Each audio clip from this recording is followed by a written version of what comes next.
You are not going to believe what happened to us in Porto. Stick around to find out. Peace, welcome back to Sway Vlogs. It's your boy Sway coming at you with another video. And on today's episode, yes, we went to Portugal because the borders are not open between Portugal and Spain. They have been open for the last 2 weeks, and the week after they opened it, we were like, you know what, we need to disconnect from here, we need to get out of here and take a little bit of vacation. So we went with my wife and my kids down to Portugal. This is probably the 4th or 5th time we've been there, and it was a completely weird and different story this time than the times before COVID-19. Obviously, you already know COVID has hit the world a lot drastically, and it changed the way of life completely, turned everything 180 degrees. Now, I'm telling you my experience and what happened to us in Porto now after COVID-19, and now during this whole pandemic, how it was different from when we went before the COVID-19 pandemic to how it is now. Crazy. Hold on to your horses because it's going to get a wild ride. So, first of all, you don't need a PCR or a negative test to go into Portugal. You don't need to show proof that you've been vaccinated or that you are not infected with COVID-19 to get into Portugal. We drove from Galicia to Porto, which is a 3-hour drive from here from where we live, and we did not encounter a single police stop or a single police control in the border itself. As soon as we hit the bridge where it separates where it separates Portugal from Spain, and we saw the sign that said "Welcome to Portugal," we were like, "That's it? Where the police at?" We're like, "We're not gonna get tested. We're not gonna get, checked if we're negative or not, or if we have the vaccine and stuff like that." And it didn't happen. And we just drove into Portugal. We're like, "Okay, we're inside Portugal, so let's just go straight down to Porto." So we get straight down to Porto, right? And we go straight to Vila Nova de Gaia, which is across the river from Dom Luis from Porto. And we get there, and obviously the hotel, there's no reception because of the whole COVID-19. They're trying to make everything, COVID kind of free and whatnot. So they decided to give us a code where we had to go through the back door, put in the code, and go up to our door. And then our door didn't have a key. It had a little keypad where we put our code in and we get in. I'll talk to you guys about the hotel in another video, so I won't get into more details. So I'm just going to give you that little bit there.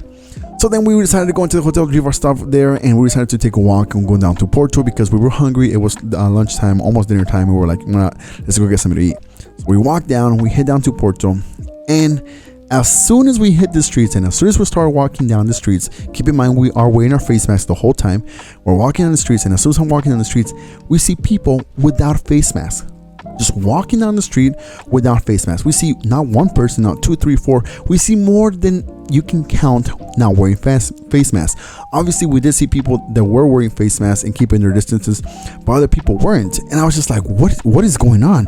How come these people are not wearing face masks? Is it that everybody's been vaccinated and they're COVID free here, and that's why they're not wearing face masks? But anyways, we kept wearing a face mask, and we went to the restaurant, and it was a different experience because we are so used to seeing Portugal and Porto itself as a lively place to be, lively city to be. You always saw it full of tourists. You always saw all the restaurants packed to the fullest. You saw local artists playing their music instruments outside. You saw all the wine cellars being packed because the people were going in there for tours and stuff. You saw tuk-tuks driving around. You saw taxis driving around. You saw pretty much it was just full of life altogether.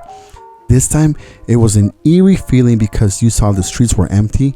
The wine stores, some wine stores were closed, other wine stores were open. Restaurants were empty. You had waiters and waitresses waiting outside the restaurant, pretty much, in other words, begging you to come into the restaurant because they had nobody, they had no customers inside the restaurants. And obviously, they were hit hard. The hotels, the food industry were hit hard because of COVID-19. There was actually a gentleman that told me that they had opened the restaurant just 15 days prior to reopening the borders, and it had been closed for more than 3 months. So that's 3 months they were losing money. And so those waitresses and waiters were asking us, please come into our restaurant, come in and buy from us so that way we can make a living, that way we can, get money into the restaurant. And we went to the mom and pop shops. We went to the homemade kind of food restaurants, not the big chains and whatnot, to help them out. But anyways, we were just surprised to see nobody wearing face masks. Now, one of my Uber drivers, I got to ask him, and I said, hey, I see you wearing a face mask. I'm wearing a face mask. My kids are wearing a face mask. My wife wears her face mask. Why is there people not wearing face masks in Porto? And this was clearly, like, no joke, this was his response. He said, they're stupid because they don't believe in COVID, they don't believe in coronavirus, they're just stupid not wearing face masks.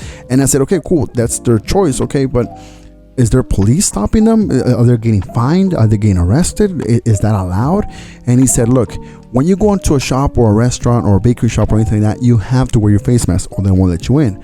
But outside in the street, you can decide if you want to wear it or not want to wear it, and they won't say nothing. And I said, whoa, that's completely different from what happens in Spain. Because in Spain, if you're caught not wearing a face mask outside, even if you don't go to a shop, police will stop you and they will find you. And people will even ask you, like, please, can you put your face mask on because, of COVID and whatnot. So that right there was a shocker to us, just like walking around with people and not knowing if they were infected with COVID or not, and them not wearing face masks. And not only that, but they were not keeping their distance and stuff. And it's just like, it was completely a weird, different experience. Now, when it came to the livelihood of Porto, yes, it was completely eerie and different. It was empty. It didn't feel so like Porto, so full of life and just so full of this energy that Porto has itself. And I think, in my point of view, I think we made a great choice of going to Porto and going to travel there, and because we wanted to also give into the community, because we love that city. I love that city of Porto, and it's one of the places that I always like to visit here in Europe. And just the fact that I can help out those mom and pop restaurants or those little shops where I went to buy with my wife and stuff with the kids, that makes me feel happy, because we are actually contributing to them, which they have been hit hard because of COVID-19. Now, with that being said, I don't know how the other cities are in Portugal. I know that we only went to Porto itself, and we went to Villanova, Villanova de Gaia and Viana do Castelo, which was another city we went to. And everywhere we went to, we saw people not wearing face masks. So be aware of that. If you're traveling to Portugal and you're so used to seeing people wearing face masks, you will not see that happening in Porto, in Porto or Portugal itself, and a lot of places. Now, when it comes to Spain, are the borders open in Spain? Yes, the borders are open in Spain, but there's still some communities and still some cities that are being quarantined and still being locked down.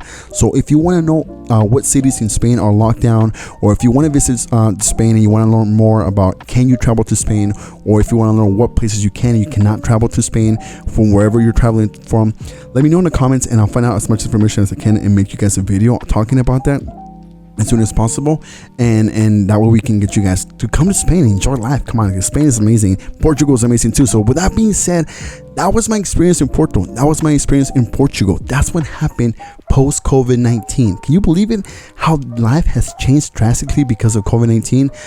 I still enjoy my stay in Porto. I still enjoy my stay in Portugal and wherever we went. And I will talk to you guys about my experience in the hotel. I'll also talk to you about my experience going to the FC Porto Stadium with the kids. And I'll also talk to you guys about my experience going to these other little shops and how different it was to before and to now. With that being said, you guys, I hope you found today's video informative, helpful, and entertaining. And if you did, don't forget to hit that subscribe button, hit the little bell to be notified when I drop the latest and the greatest here on Sway Vlogs. And don't forget to let me know in the comments what you want me to find out about information here when it comes to Spain, when it comes to traveling to Spain. All right, so you guys, I'll talk to you guys later on Sway Vlogs. I'm out. Peace.